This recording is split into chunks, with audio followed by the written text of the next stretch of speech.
ആറ്റുകാൽ ദർശനത്തിന് തിരക്കേറി വരികയാണ്. കോവിഡ് നിയന്ത്രണങ്ങളില്ലാതെ നടക്കുന്ന പൊങ്കാല മഹോത്സവത്തിനായി എത്തുന്ന ഭക്തരുടെ കണക്കിൽ വലിയ വർധനവാണ് ഇത്തവണ ഉണ്ടായിരിക്കുന്നത്.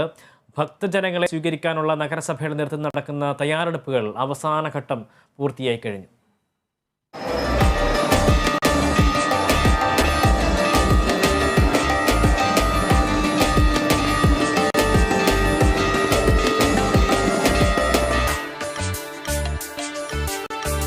ചരിത്രപ്രസിദ്ധമായ പൊങ്കാല മഹോത്സവത്തിന് ഒരു നാൾ മാത്രമാണ് ബാക്കിയുള്ളത്.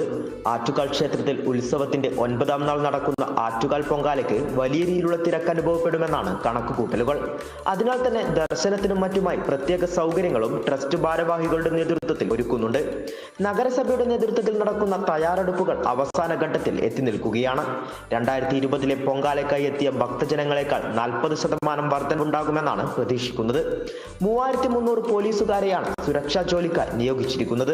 150ഓളം വോളണ്ടിയർമാരും 250ഓളം അഗ്നിരക്ഷാ സേനയുടെ ജീവനക്കാരും സുരക്ഷാ പ്രവർത്തനങ്ങളുടെ ഭാഗമായി ക്ഷേത്ര പരിസരങ്ങളിൽ ഉണ്ടാകും. ഇതിനു പുറമെ സ്കൗട്ട് ആൻഡ് ഗൈഡ്സിലെ അംഗങ്ങൾ, സബ് കളക്ടർ നിയോഗിച്ച ജീവനക്കാരും കർമ്മരംഗത്തുണ്ട്.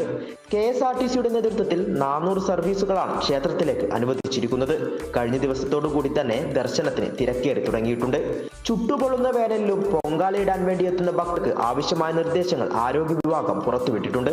ഒപ്പം തീപിടുത്തത്തിനുള്ള സാധ്യതകൾ ഉള്ളതിനാൽ പൊങ്കാല സമയത്ത് പ്രദേശങ്ങളിലെ പെട്രോൾ പമ്പ്, ഗ്യാസ് ഗോഡൌൺ എന്നിവയ്ക്ക് നിയന്ത്രണമുണ്ടാകും. Kerala vision news, Thiruvananthapuram.